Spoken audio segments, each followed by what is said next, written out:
Movie के शुरुआत में हमको एक ब्रिज दिखाया जाता है जहां पर रिपोर्टर लोग, पुलिस लोग खड़े हुए हैं और वो लोग देख रहे हैं एक पैराग्लाइडिंग करते हुए कपल को जो कि डिसबैलेंस होके पुल के तरफ बढ़ रहे होते हैं। जहां पर दिखने से ये लग रहा था कि जो लड़का है उस लड़की को ऊपर से नीचे गिराना चाहता है। वो पूरी कोशिश कर रहा है और लड़की बचने के लिए गुहार लगा रही है। फिर हम देखते हैं एक पुलिस इंस्पेक्टर को जो कि भागते हुए उनके तरफ आती है। आने के बाद इन दोनों को कस्टडी में लिया जाता है जहाँ पर हम देखते हैं लड़की से पुलिस इंस्पेक्टर पूछ रही होती है, अब तो सच बता दो कि उस लड़के ने तुम्हारे साथ क्या किया। फिर कहानी फ्लैशबैक में जाता है और हमको हिल स्टेशन के ऊपर एक पुलिस स्टेशन को दिखाया जाता है जहाँ पर हम विद्या ज्योति को देखते हैं जो कि नई ज्वाइनी थी। वो एक इंस्पेक्टर है। फिर हम देखते हैं कि वो अपने कलीग के साथ बात कर रही होती है, तब तक लाइट चली गई थी। तब उसको बड़े साहब बुलाते हैं अपने केबिन में बुलाने के बाद उनको बोलते हैं इधर सर्दी बहुत पड़ती है, आदत डाल लो और तुम्हारी इतनी बार पोस्टिंग हुई इसके पीछे का रीजन भी मुझे पता है। तुम इतनी ऑनेस्ट पुलिस ऑफिसर हो कि कोई भी काम को तुम अधूरा नहीं छोड़ते,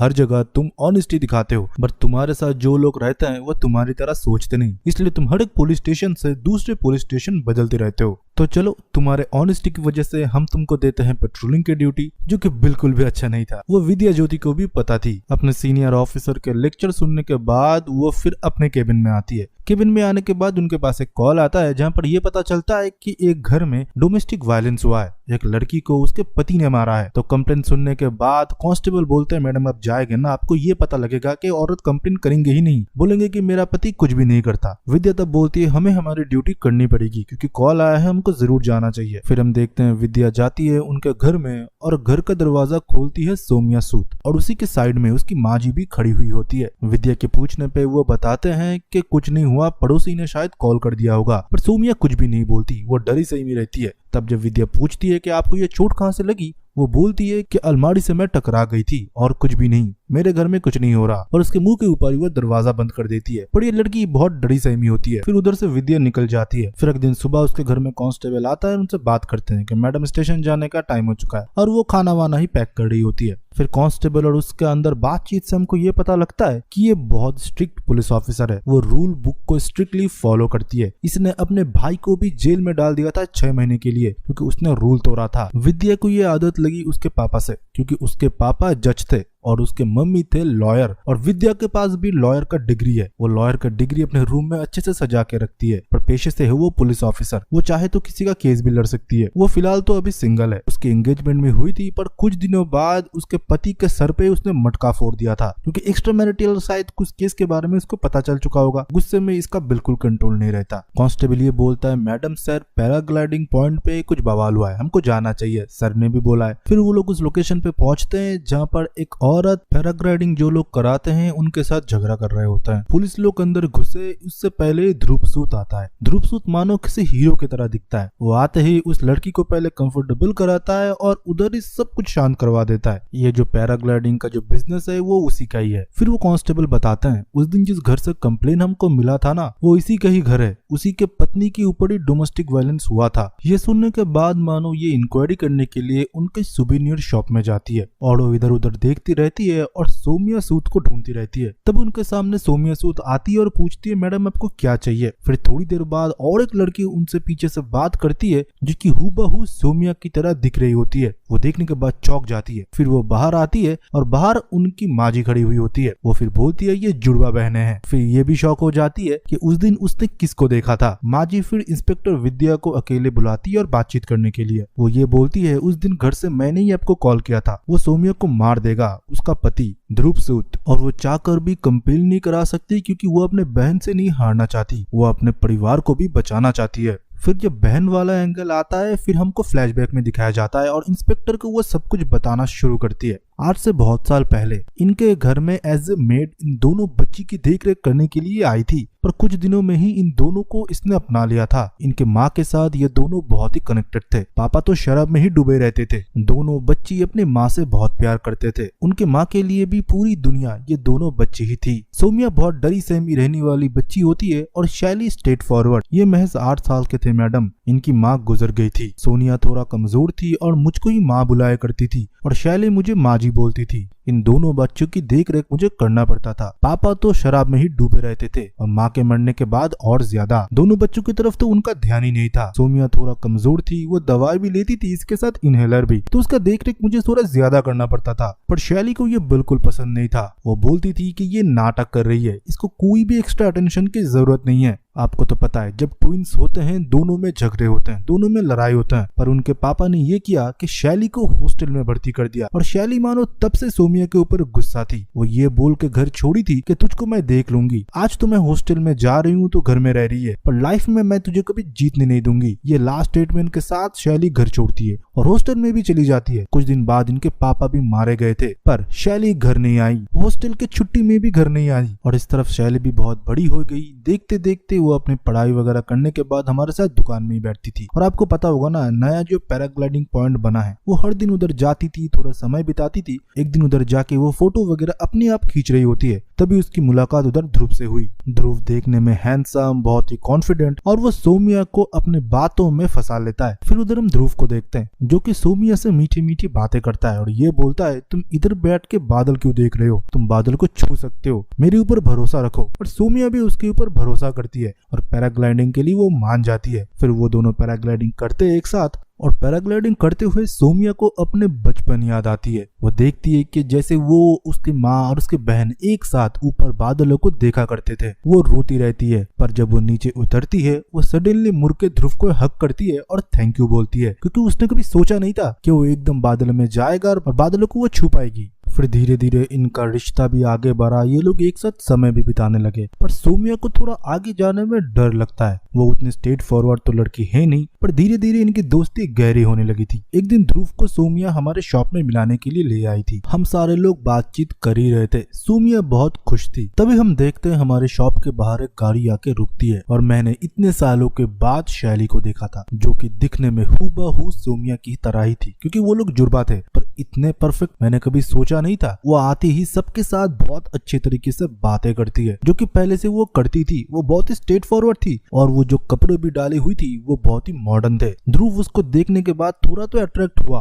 और उन दोनों के बीच थोड़ा बातचीत भी हुई, जो देखने के बाद सोमिया बहुत मायूस हो चुकी थी। फिर हम शैली को देखते हैं जो कि अपनी बहन के साथ बात कर रही होती है। वो अपने बहन को उसी के ही अच्छे दोस्त मतलब ध्रुव के बारे में पूछती रहती है और ये बोलती है वो थोड़ा मेरे टाइप का है, मुझसे उसके इंट्रो करा दो बहुत अच्छे से, हम दोनों अच्छे लगेंगे ना, तुम्हारे मन में उसके लिए कोई फीलिंग्स नहीं है ना। सोमिया कुछ भी नहीं बोलती क्योंकि वो थोड़ा शांत किस्म की और प्राइवेट किस्म की लड़की थी, पर वो सब कुछ समझ चुकी थी कि शैली अब आ चुकी है। वो जिस किस्म की लड़की है वो ध्रुव को उससे दूर ले जाएगी, और वही हुआ। ध्रुव के साथ नजदीकियां धीरे धीरे शैली बढ़ाने लगती है। अभी पैराग्लाइडिंग ध्रुव और शैली एक साथ करने लगे थे, एक साथ उनकी नजदीकियां धीरे धीरे बढ़ने लगे थे। वो लोग फिजिकल भी हो रहे थे, जो सब कुछ दूर से सोमिया देखती है, पर वो कुछ कर नहीं पाती। वो मन ही मन घुटती रहती है और ध्रुव के लिए उसका जो प्यार था वो बोल भी नहीं पाई। फिर सोमिया भी खुद को मना चुकी थी कि ध्रुव अभी उसके बहन मतलब शैली के साथ है। फिर हम देखते हैं कि ध्रुव एक टूरिज्म का डील करने के लिए टूरिज्म मिनिस्टर के साथ अपने घर के बाहर एक कॉन्वर्सेशन में था, जहां पर मिनिस्टर को 500 करोड़ के अप्रूवल के ऊपर साइन वगैरह करना था और अंदर डीजे पार्टी चल रहा था, जो ऑब्वियसली ऑर्गेनाइज कराया था शैली ने, जो कि बहुत मॉडर्न किस्म की है और बिना म्यूजिक की तो वो रह ही नहीं सकती। और ड्रिंक्स पीने के साथ थोड़ा सीन क्रिएट भी करने लगी थी, जो ठीक करने के लिए ध्रुव अंदर जाता है, पर ध्रुव के ऊपर वो चढ़ जाती है और उसके साथ फिजिकल होने की कोशिश करती है, जो कि मिनिस्टर भी देख लेता है और वो बोलता है ये मीटिंग अभी हम नहीं करेंगे, हम बाद में करेंगे, और वो चला जाता है। पर ध्रुव को तब एम्बैरेस फील होता है, उसका इतना बड़ा डील साइन होते होते रह गया सिर्फ शैली की वजह से, और शैली को मानो कुछ फर्क ही नहीं पड़ता,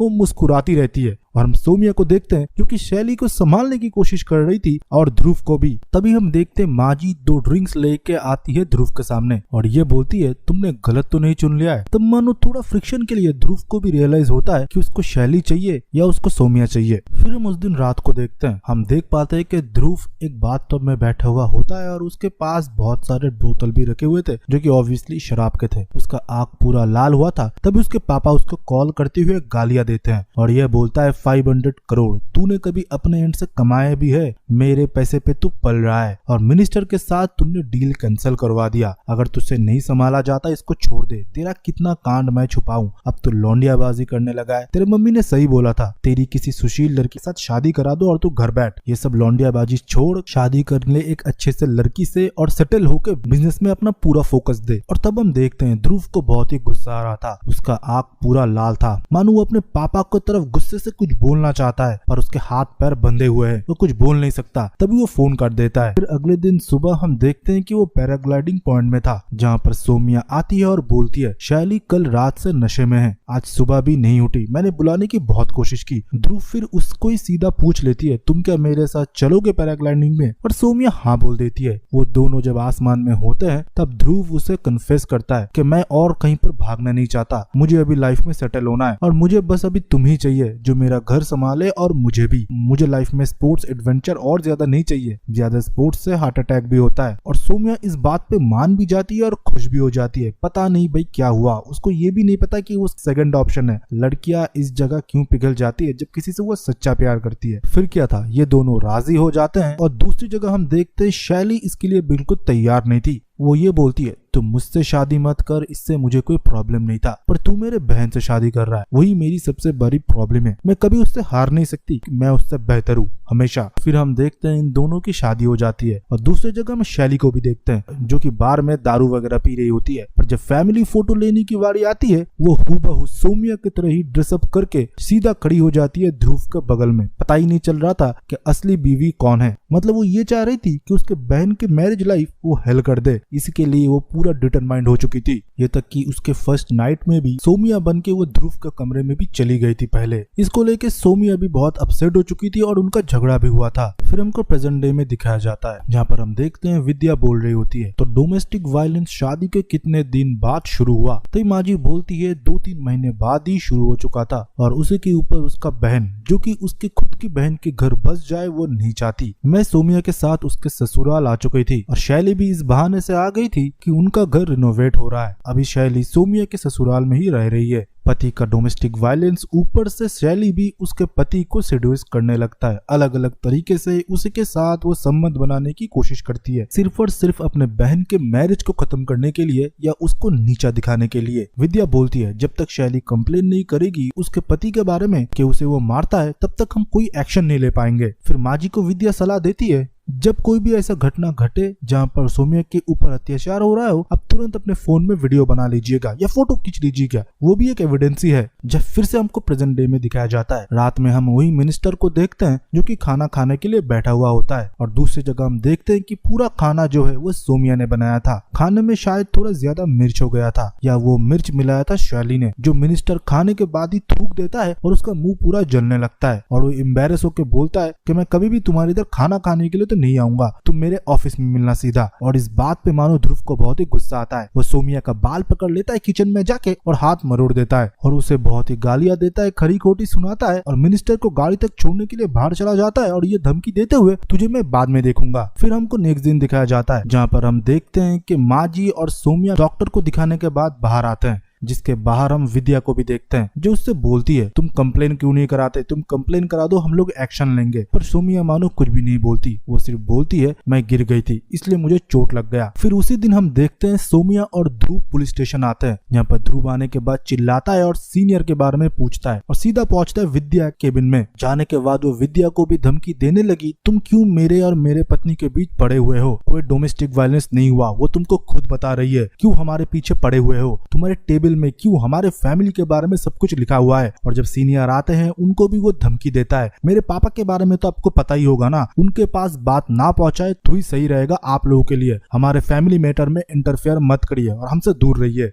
फिर हम उस दिन रात को देखते हैं सोमिया किचन में खाना बना रही होती है और ध्रुव पीछे से आता है और उसके साथ इंटीमेट होने की कोशिश करता है। इंटीमेट होते हुए सोमिया बोलती है कि मुझे बच्चे चाहिए, जिस बात पे ध्रुव को बहुत ही गुस्सा आता है। वो चीखते हुए बोलता है फिर से वो नाटक तुमने शुरू कर दिया और सोमिया को धकेल देता है। फिर वो अपने कमरे में चला जाता है गुस्से में। फिर अगले दिन सुबह हम माँ जी को देखते हैं जहाँ पर शैली को बोल रही होती है सोमिया को वो बहुत मारता है, तुम सोमिया को समझाओ क्यों वो सहती है, वो पुलिस को सब कुछ क्यों नहीं बता देती। शैली फिर बोलती है वो नाटक कर रही है, उसको कोई मारवाड़ नहीं पड़ रहा। अब देखिए अपने पति के साथ कितना नीचे खुश है। ध्रुव फिर हम देखते हैं सोमिया से माफी भी मांगता है और सोमिया उसे माफ भी कर देती है। पता नहीं कैसा प्यार है इन दोनों का। फिर माजी शैली से बोलती है तू क्यों उधर से चली नहीं जाती, इन दोनों के लाइफ और ज्यादा खराब कर चुकी है तू। फिर शैली बोलती है इसकी पति ही मेरा पीछा नहीं छोड़ता, मैं चली जाऊंगी, आप चिंता मत करिए। फिर हमको अगले दिन दिखाया जाता है शैली और माजी गए थे बाजार सामान लेने के लिए। सोमिया और ध्रुव घर में अकेले थे। सोमिया को लगा था सब कुछ ठीक हो चुका है, ध्रुव ने फिर से माफी मांग लिया है। सोमिया फिर से बच्चों वाली टॉपिक उठाता है और ये बोलता है मुझे बच्चे चाहिए, हम दोनों को परिवार शुरू करना चाहिए। पर ध्रुव का ये कहना था मैं मेरे बिजनेस को एक्सपेंड करना चाहता हूँ, बच्चे के लिए मेरे पास टाइम नहीं है। और क्या हमेशा बच्चे बच्चे करते हो, लाइफ में थोड़ा फॉरवर्ड सोचो, लाइफ में थोड़ा गोल एम्बिशन बनाओ, शैली को देखे कुछ सीखो, मुझसे जीवन में गलती हो गई, मैंने गलत बहन को चुन लिया है। ये बात सुनने के बाद सोमिया भी अपना आपा खो देती है। वो बोलने लगती है तुम्हें तो घरेलू लड़की चाहिए थी, इसलिए तुमने मेरे साथ शादी किया और तुम एम्बिशन गोल के बारे में पूछ रहे हो। मेरे लाइफ की एम्बिशन गोल मेरे लिए तो बहुत क्लियर है, तुम्हारे लिए क्या क्लियर है? पापा के पैसों पर बिजनेस संभाल रहे हो, फिर भी अच्छे से वो तुमसे संभाला नहीं जा रहा। और इसी बात पे मानो ध्रुव को बहुत ही गुस्सा चढ़ जाता है। वो सोमिया को बहुत पीटता है, पीटते पीटते वो सीढ़ियां से भी सोमिया को गिरा देता है। सोमिया का हालत बहुत ही नाजुक हो चुका था। तब हम देखते कि उसके सामने ध्रुव आता है और ये बोलता है क्यों मुझे गुस्सा दिलाते हो, तुमको तो पता है ना गुस्से में मैं क्या कुछ कर देता हूँ। और उसी को वैसी हालत में छोड़ के वो घर के बाहर चला जाता है। फिर से हमको सोमिया को दिखाया जाता है जो फिर से खड़ी होती है और खुद ही वो अपनी साफ सफाई करती है और मेकअप से अपने दाग धब्बे को छुपाने के बाद डॉक्टर दिखाने के बाद वो फिर से घर लौटती है। और ये सब कुछ होते हुए इंस्पेक्टर विद्या देख रही होती है। तभी इंस्पेक्टर विद्या अपने कांस्टेबल को बोलता है ध्रुव सूद के बारे में पुराने केसेस भी ओपन करो, पता लगाओ कि इसके कितने केसेस है जो इसके अय्याश बाप ने छुपाए हैं। और दूसरी जगह हम देखते हैं कि माँ जी ध्रुव को वार्न करती है एक बार और मेरे बच्ची को हाथ लगाया तो मैं खुद पुलिस में जाऊंगी। ध्रुव तब आसानी से बोल देता है वो तो मेंटल पेशेंट है, आपको पता नहीं जब वो बच्ची थी तभी से वो मेडिसिन लेती है, मैं पुलिस को बता दूंगा वो डिप्रेशन की पेशेंट है, उसके तो इतने सारे पिल्स चल ही रहे हैं, पुलिस को मेरे ऊपर कोई शक नहीं बैठेगा, बाकी मेरे पापा संभाल लेंगे। और माँ जी ये भी हो सकता है डिप्रेशन के चलते वो खुद सुसाइड कर ले, मतलब उसको जान से मार देने की धमकी देती है। तब माँ जी भी पूरा शांत हो जाती है। और दूसरी जगह हम सोमिया को देखते हैं जो कि अपनी माँ के तस्वीर को साफ कर रही होती है पागलों की तरह और कुछ बिरबिरा रही होती है। उससे शॉप की चाबी मांगने के लिए शैली जब जाती है उसे इस हालत में देख के वो भी शॉक थी, फिर भी उसे लगती है कि वो नाटक कर रही होती है। वो चाबी लेके फिर उधर से चली जाती है। फिर हम देखते हैं कि सोमिया का सामने ही अब ध्रुव शैली से बातें करने लगा था। सोमिया को सब कुछ दिख रहा था पर सोमिया कुछ बोल नहीं सकती थी। शैली को ध्रुव बोलता है कि मुझे अब उस इंस्पेक्टर नी को थोड़ा टाइट देना पड़ेगा। इंस्पेक्टर विद्या को धमकी देने के लिए भी ध्रुव जाता है, उसे धमकी भी देता है पर उधर कोई काम नहीं बनता। इंस्पेक्टर खुद उसे बोल देता है तुझे मैं तो पर्सनली देखूंगा, तो मेरे घर पे आके मुझे ही धमकी दे रहा है। ध्रुव फिर इधर से चला जाता है और जब वो अपने गाड़ी में जाके बैठता है और हमको दिखाई पड़ता है कि गाड़ी में शैली पहले से मौजूद होती है। ध्रुव के गुस्से को देखते हुए वो उसे शांत करने की कोशिश करती है और ध्रुव तब ये बोलती है मुझे तुम्हारे पागल बहन से बचा लो, मैं उसके साथ नहीं रहना चाहती और मैंने कभी उसे मारा भी नहीं। वो खुद सीढ़ियों से गिर जाती है, खुद ही खुद का हाथ जला लेती है और मेरे ऊपर ब्लेम करती है और वो शैली के कंधे पे सर रख के रोता रहता है और शैली भी उसे अपना लेती है। और ये सब कुछ होते हुए ऊपर से इंस्पेक्टर विद्या देख रही थी।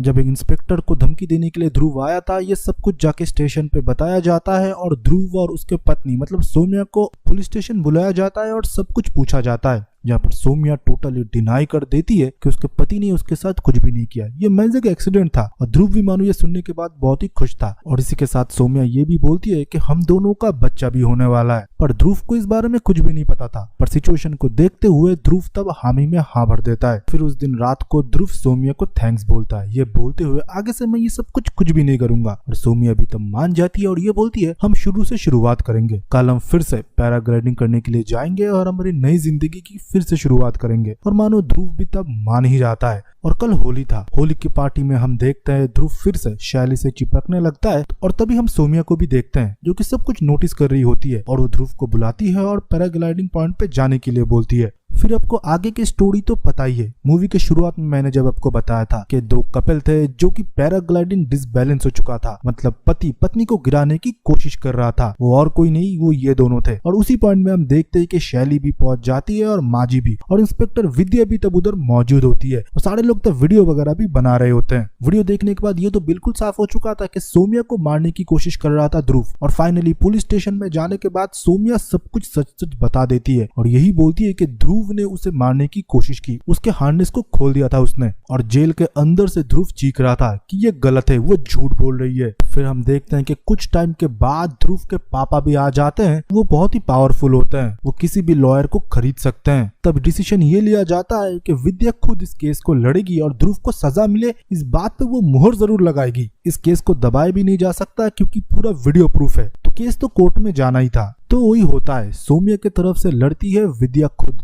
फिर एक के बाद एक कोर्ट में सारा सच्चाई बोला जाता है जो कि सौम्या के साथ हुआ, पर ध्रुव इसके बारे में पूरा डिनाई करता है कि सौम्या मानसिक बीमार है, वो मेडिसिन भी लेती है। पर विद्या ये भी बोलती है कि अगर वो मानसिक बीमार है तो जिन लोगों ने वीडियो बनाया है वो वीडियो तो झूठ नहीं होगा। और आपने ये भी बोला था कि होली के दिन वो आपको खुद पैराग्लाइडिंग करने के लिए लेके गई थी और उसी ने हार्नेस खोला। और पट आपने ये भी बोला था कि सौम्या को ऊंचाई से डर लगता है, जिसको ऊंचाई से डर लगता है वो खुद कैसे अपने हार्नेस को खोलेगा। सारे एविडेंस वगैरह को देखते हुए ध्रुव के खिलाफ डोमेस्टिक वायलेंस और अटेम्प्ट टू मर्डर का केस बनता है और ध्रुव को 13 साल का सजा होता है। जहां पर केस तो सॉल्व हो चुका था, सारे लोग विद्या को बधाई भी दे रहे थे, पर विद्या को मानो अंदर से ये लग रहा था केस बहुत आसानी से हो गया, मानो सारे कड़ी सारे एविडेंस उसके हाथों में किसी ने रख दिया और केस को सॉल्व कर दिया गया है। फिर विद्या एविडेंस और ढूंढने लगी, उसको लग रहा था केस में कुछ न कुछ तो जरूर छूटा है। और दूसरी जगह माजी को देखते हैं जो कि शैली से बात कर रही होती है। शैली खुद बोल रही होती है मैंने जो कुछ भी किया वो क्या मैंने ठीक किया।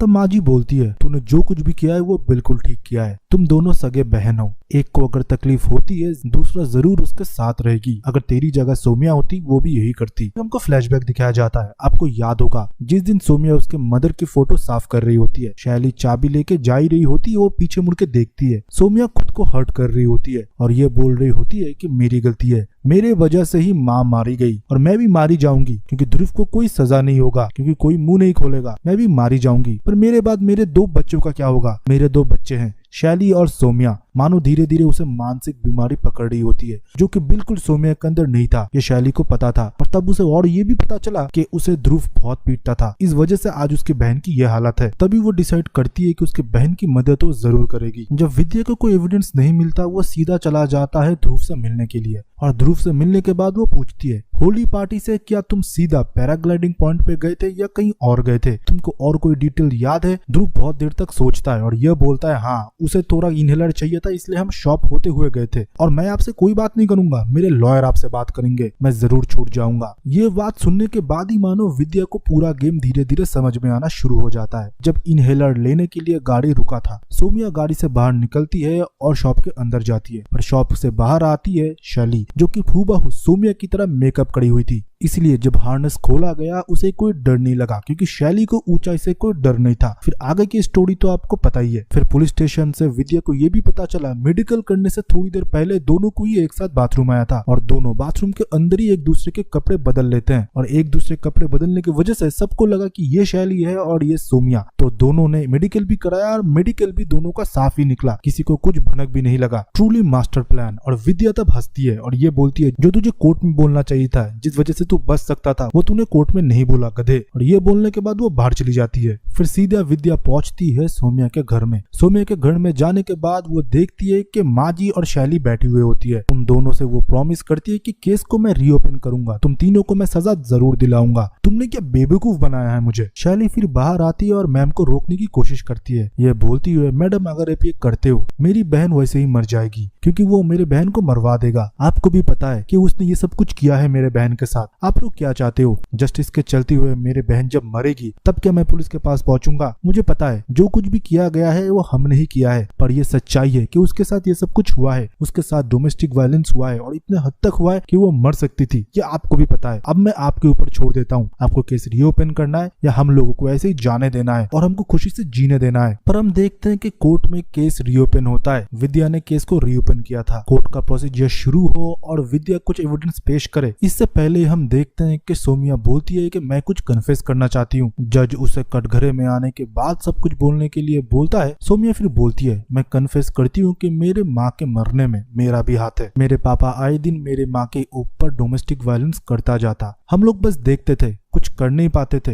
ये सोचते थे कि फैमिली मैटर है सुलझ जाएगा। मेरे चाचू भी देखते थे, ये सब कुछ हम बाहर बोल भी नहीं सकते थे। क्या होगा ना मैडम, समाज में बदनामी भी हो सकती है। माँ को एक के बाद एक मार पड़ती गई, माँ मेकअप के अंदर वो सब कुछ छुपाती गई। एक दिन माँ के ऊपर इतना अत्याचार हुआ कि उन्होंने अपना प्राण त्याग दिया। वो मर चुकी थी। हम लोग रोते रहे, फिर भी चाचू ने पुलिस के सामने ये सिखाया कि मत बोलना, और मैंने मेरे बहन शैली को। हम तीनों ने कुछ भी नहीं बोला। हम तीनों ही जिम्मेदार है हमारे माँ के मरने के लिए। आज जब मेरे ऊपर ये सब कुछ हुआ, मेरे अंदर हिम्मत आई कि इसके बारे में बोलूं। इतना आसान नहीं होता मेल डोमिनेटिंग सोसाइटी में औरतों को ऐसे सब कुछ बोलना। कोई हमारे सुनता नहीं, समाज की दुहाई देते सब लोग क्या बोलेंगे। और कोई कोई तो ये भी बोल देता ये सब कुछ तो नॉर्मल है, ये सब कुछ तो होता ही रहता है। मैं भी पहले ऐसा ही सोचती थी, इसलिए माफ भी कर देती थी। सोचती थी जो प्यार करता है उसको ये सब कुछ करने का भी हक है। पर मैडम मैं गलत थी, इसलिए मैंने आवाज उठाई। अभी सब कुछ आपके हाथ में है कि आप हम लोगों को सजा देंगे या हम लोगों को जीने देंगे। और ये सब कुछ सोमिया जज को नहीं, ये सब कुछ वो विद्या को सुना रही थी, क्योंकि विद्या ही एविडेंस पेश करने वाली थी। और विद्या ये सब कुछ सुनने के बाद वो एविडेंस पेश नहीं करती। विद्या को भी उस दिन समझ में आया रूल फॉलो करना चाहिए, जो कि लॉ बुक में लिखा हुआ है कि सच्चाई के साथ हमेशा तुम खड़े रहो। पर जो रूल बुक में लिखा हुआ है वो सिर्फ चंद लोगों के लिए है, जिनके पास पावर है वो इसका मिसयूज करता है। कुछ सोशल मैसेज के साथ इस मूवी का इधर ही एंडिंग होता है।